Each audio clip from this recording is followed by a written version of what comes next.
آت محمدا الوسيلة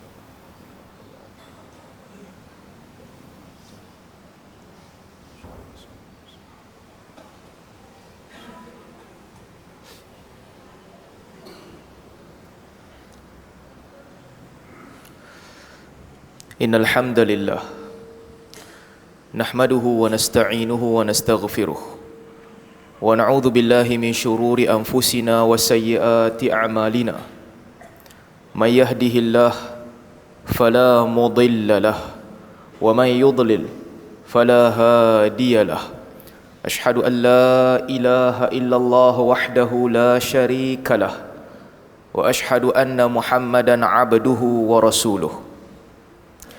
Sesungguhnya segala pujian adalah milik Allah. Kita memuji Allah, memohon pertolongan dan keampunan daripada Allah. Kita berlindung dengan Allah daripada kejahatan jiwa-jiwa kita dan keburukan amalan-amalan kita. Sesiapa yang diberikan petunjuk oleh Allah, tidak ada sesuatu pun yang boleh menyesatkannya. Dan sesiapa yang disesatkan oleh Allah, tidak ada sesuatu pun yang boleh menyesatkannya. Kita bersaksi bahawa tidak ada Tuhan yang disembah melainkan Allah, satu-satunya Tuhan yang tidak ada sekutu padanya. Dan kita bersaksi bahawa Nabi Muhammad adalah hamba Allah dan pesuruhnya. Innallaha wa malaikatahu yusalluna 'alan nabi ya ayyuhalladzina amanu sallu 'alaihi wa sallimu taslima. Sesungguhnya Allah dan para malaikat berselawat ke atas Nabi. Wahai orang-orang yang beriman, hendaklah kamu mengucapkan selawat dan salam ke atas Nabi. Allahumma salli ala Muhammad wa ala ali Muhammad kama sallaita ala Ibrahim wa ala ali Ibrahim innaka Hamidum Majid. Wa barik ala Muhammad wa ala ali Muhammad kama barakta ala Ibrahim wa ala ali Ibrahim innaka Hamidum Majid. Amma ba'd. Sidang Jumaat yang dirahmati Allah, saya berpesan agar kita sekalian sentiasa bertakwa kepada Allah Subhanahu wa taala dengan mengikut titah perintah Allah Subhanahu wa taala serta meninggalkan larangan dan tegahan Allah Subhanahu wa taala. Ya ayyuhalladzina amanu taqullaha haqqa tuqatih wa la tamutunna illa wa antum muslimun. Wahai orang-orang yang beriman, bertakwalah kamu kepada Allah dengan sebenar-benar takwa, dan janganlah kamu mati melainkan dalam keadaan menyerah diri kepada Allah Subhanahu wa taala. Sidang Jumaat yang dirahmati Allah, dalam dakwah Nabi sallallahu alaihi wasallam, Nabi telah berdepan dengan pelbagai jenis musuh. Tetapi musuh yang paling banyak mendatangkan mudarat dan paling berbahaya kepada dakwah Nabi sallallahu alaihi wasallam adalah musuh yang datang daripada dalam, iaitu duri dalam lipatan, gunting dalam lipatan, duri dalam daging. Itulah golongan munafikin. Kerana mereka di hadapan Nabi sallallahu alaihi wasallam menzahirkan akhlak dan tingkah laku seperti orang beriman yang lainnya. Bahkan kadang-kadang orang munafik lebih ke hadapan dan lebih hebat menonjolkan diri mereka mempertahankan agama.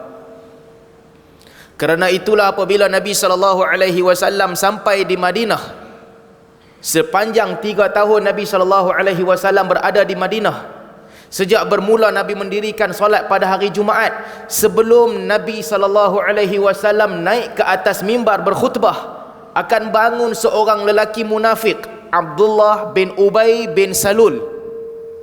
Dia akan bangun dulu, dia akan kata, ya ma'asyaral muslimin, hadza Rasulullah baina adhhurikum fansuruh.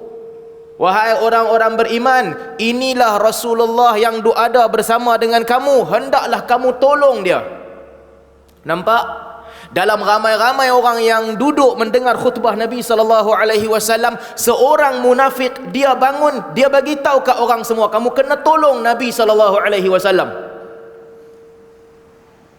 Sehinggalah pada perang Uhud, 1,000 tentera Islam pergi untuk berlawan, mereka berdepan dengan 3,000 tentera Quraisy.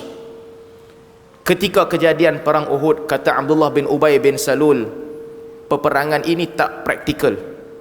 Kita tak boleh menang dengan 1,000 orang, dengan nak lawan 3,000 orang. Lalu dia mengajak kaum kerabat dan keluarganya untuk balik ke Madinah. Jangan gadaikan diri kamu, kita tak boleh menang. Dan dia bawa balik 300 tentera daripada 1,000 tentera yang ada. Tinggal 700 tentera dalam perang Uhud. Alasannya bagus. Alasannya kalau lawan kita tak boleh menang, kita jaga anak saudara kita masing-masing, balik ke Madinah. Lalu mereka balik, tinggalkan 700 tentera Islam yang Allah takdirkan mengalami kekalahan di dalam perang Uhud. Setelah perang Uhud, dia buat perangai yang sama sebelum Nabi SAW naik atas mimbar. Dia bangun nak kata ke orang, ini adalah Rasulullah, taatlah kepada dia. Ketika itu orang beriman berkata kepada Abdullah bin Ubay bin Salul, ya aduwallah ijlis, wahai musuh Allah, hang duduk, tak payah duk cakap. Dia keluar daripada masjid, dia tinggalkan masjid. Lalu orang berkata kepada dia, pi jumpa Rasulullah, minta maaf. Dia kata, aku tak payah nak minta maaf dekat Nabi. Allah Subhanahu wa taala sebutkan kisah ini di dalam suratul Munafiqin. Wa idza qila lahum ta'alu yastaghfir lakum Rasulullah lawaw ru'usahum wa ra'aitahum yasudduna wa hum mustakbirun. Apabila dikatakan kepada mereka, datanglah minta maaf kepada Nabi sallallahu alaihi wasallam, mereka menggeleng-geleng kepala dan mereka berpaling dan berasa bongkak dan bangga. Itulah sikap munafik. Pada peperangan Bani Mustaliq, umat Islam pergi berperang Bani Mustaliq, berlaku perselisihan faham antara seorang Muhajirin dan juga Ansar. Jahjah Muhajir dan juga Sinan Ansar, berlaku perselisihan faham. Bila selisih faham antara mereka, Jahjah kata, ya lal Muhajirin, satu perkataan untuk berbangga dan menunjukkan dia Muhajirin. Sinan pula kata, ya lal Ansar, aku adalah orang Ansar, minta orang Ansar tolong dia. Apabila sampai berita ini kepada Nabi SAW, Nabi kata, abi da'wa jahiliyati wa ana baina adhurikum.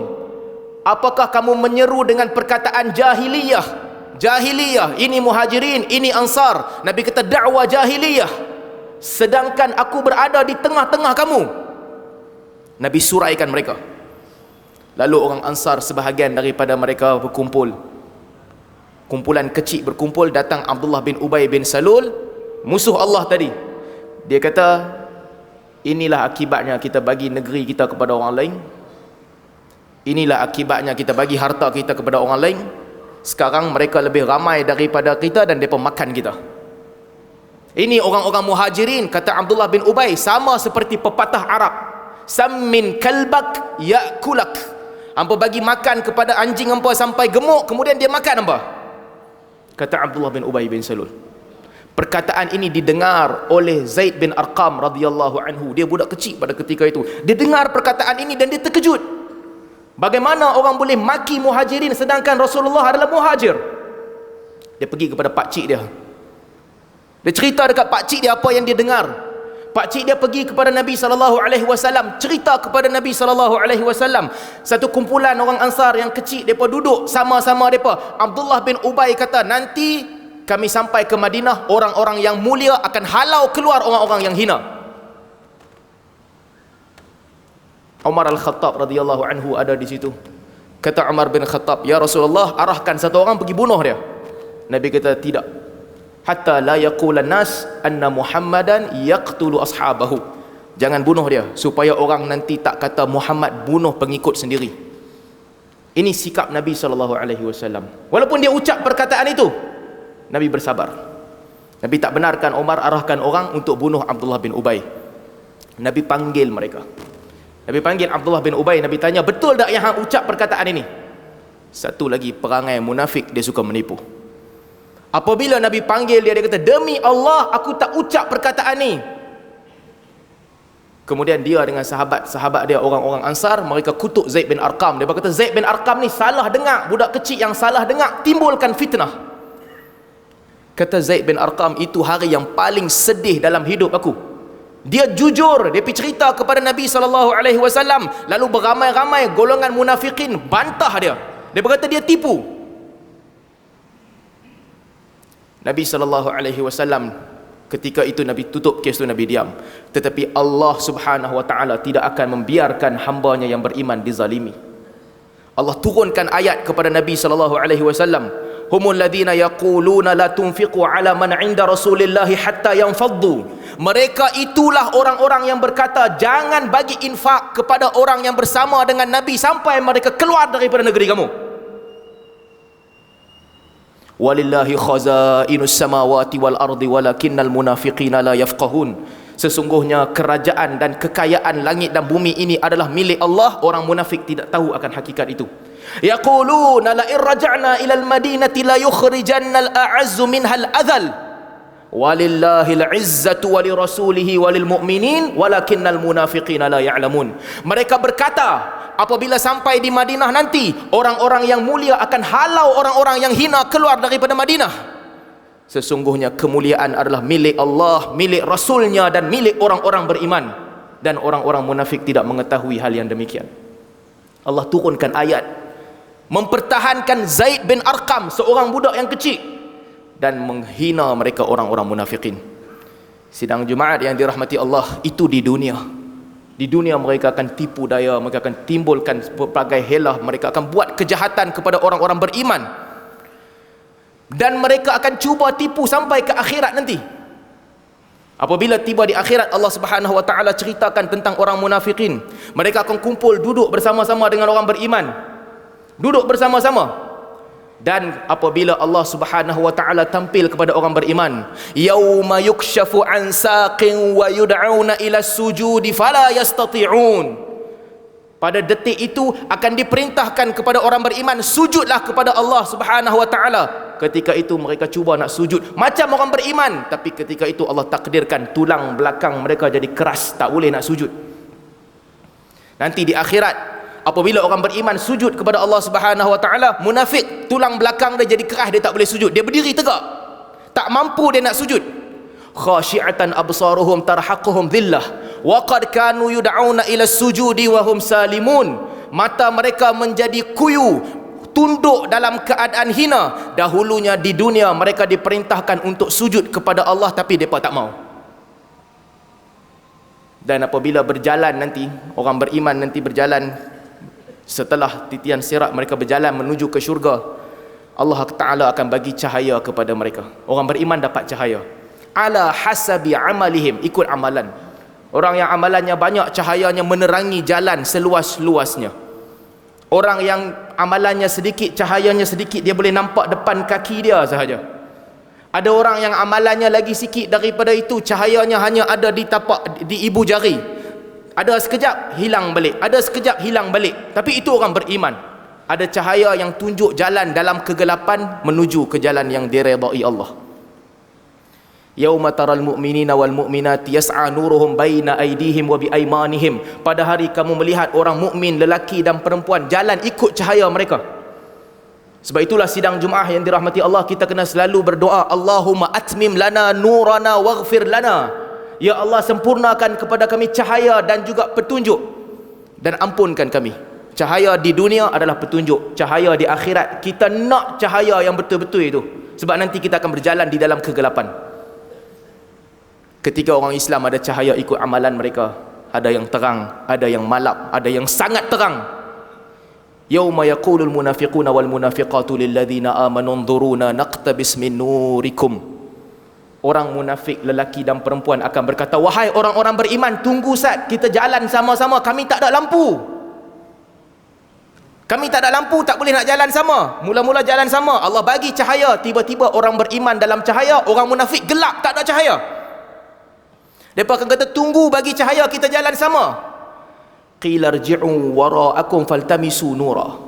Akan dikatakan kepada mereka, patah balik, pi belakang, pi cari cahaya. Mungkin ada kat belakang, pi ambil.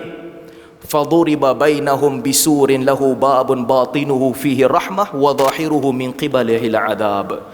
Apabila mereka pergi ke belakang, akan dibina satu dinding. Di dinding tu mereka boleh nampak, di depan mereka ada rahmat Allah, di belakang ada azab, dan mereka terperangkap di dalam azab. Itulah munafik nanti di akhirat. Yunadunahum alam nakum ma'akum qalu bala walakin fatantum anfusakum. Mereka akan berkata kepada orang beriman, dulu kita sama-sama. Orang beriman akan jawab kepada mereka, ya, dulu kita bersama-sama, tapi kamu telah menfitnah diri kamu sendiri dan kamu duduk di belakang dalam azab. Muslimin dan muslimin yang dirahmati Allah, mudah-mudahan Allah menghindarkan kita daripada nifaq, menjauhkan kita daripada sifat munafikin. Cara paling utama nak mengelakkan untuk kita menjadi orang munafik, jangan malas solat. La yaqumuna ila salati illa wahum kusala. Mereka malas betul nak bangun untuk semayang. Dirikanlah solat. Nanti solat itu akan menjadi hujah kita di hadapan Allah. Kita rajin mendirikan solat. Apabila Sayyidina Ali rahimahullah radhiyallahu anhu berperang dengan golongan Khawarij, orang bertanya kepada Sayyidina Ali, kita lawan ni dengan siapa? Kafir ke? Munafik ke? Sayyidina Ali kata, mereka ni bukan kafir, mereka Islam. Habis itu, adakah mereka ni munafik? Sayyidina Ali kata, bukan munafik. La yadhkurunallaha illa qalila. Kerana munafik menyebut nama Allah sikit dan mereka dirikan solat, mereka malas. Tapi yang kita lawan ni kaum yang mereka ingat Allah dan mereka dirikan solat. Mereka Muslim, tetapi mereka melampaui batas terhadap kita, kita akan lawan dengan mereka. Sidang Jumaah yang dirahmati Allah, dirikan solat, ingatlah Allah. Mudah-mudahan Allah memelihara kita daripada penyakit nifaq. Aqulu qawli hadha.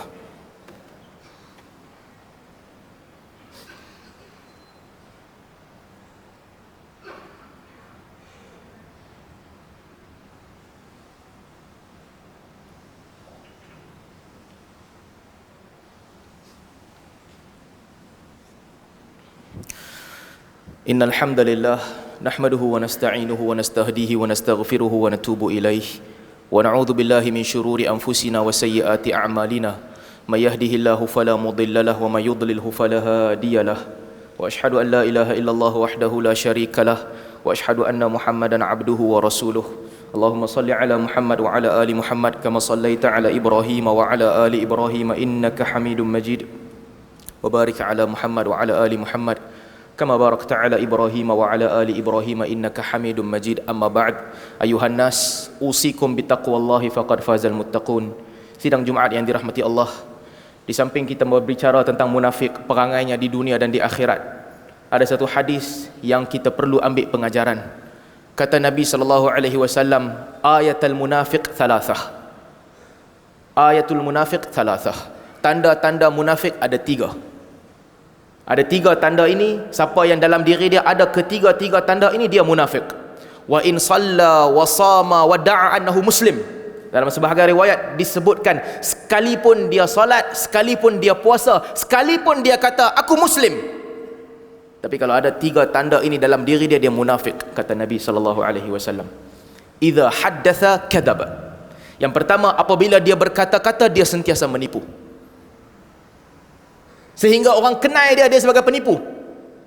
Orang akan cakap, dia ni kalau cakap jangan percaya kat dia ni kaki kencing. Itu ciri yang pertama. Apabila dia bercakap, dia menipu, sehingga orang tak tahu bila dia cakap betul dan bila dia tipu. Dia tipu. Hatta yuktabu indallahi kadzaban. Sesungguhnya akan ada orang yang dia sentiasa menipu saja, sampailah di sisi Allah namanya ditulis sebagai penipu. Wa idza wa'ada akhlafa. Dan apabila dia berjanji, dia memungkiri janji itu. Apabila apa sahaja janji yang dia buat, dia anggap janji itu macam cakap kosong, dia mungkiri sesuka hati dia. Wa idza tumina khana. Dan apabila dia diberikan amanah, dia mengkhianati amanah itu. Sama ada amanah harta ataupun amanah menjaga rahsia, termasuklah kedua-duanya. Apabila dia diberikan amanah, dia khianati amanah itu. Kata Nabi SAW, orang yang tipu banyak dalam berbicara, mungkar banyak di dalam janji, khianat banyak di dalam amanah, itu munafik. Sekalipun dia berkata kepada kamu, aku salat, aku puasa dan aku orang beriman. Mudah-mudahan Allah Subhanahu Wa Taala lindungi kita dan selamatkan kita daripada sifat munafik ini. Allahumma ighfir lil muslimina wal muslimat wal mu'minina wal mu'minat al ahya'i minhum wal amwat innaka sami'un qaribun mujibud da'wat وقاضي الحاجات. اللهم أصلح ولاة أمرنا. اللهم آمنا في أوطاننا وفي بلاد المسلمين في كلها. Rabbana atina fid dunya hasanah wa fil akhirati hasanah wa qina adzaban nar. Amin ya rabbal alamin. Ibadallah, innallaha ya'muru bil 'adli wal ihsani wa ita'i dzil qurba wa yanha 'anil fahsya'i wal munkari wal baghi ya'idzukum la'allakum tadhakkarun. Fadhkurullaha al-'azima yadhkurkum washkuruhu 'ala ni'amihi yazidkum wa la dzikrullahi akbar. Wallahu ya'lamu ma tasna'un. Aqimis shalah.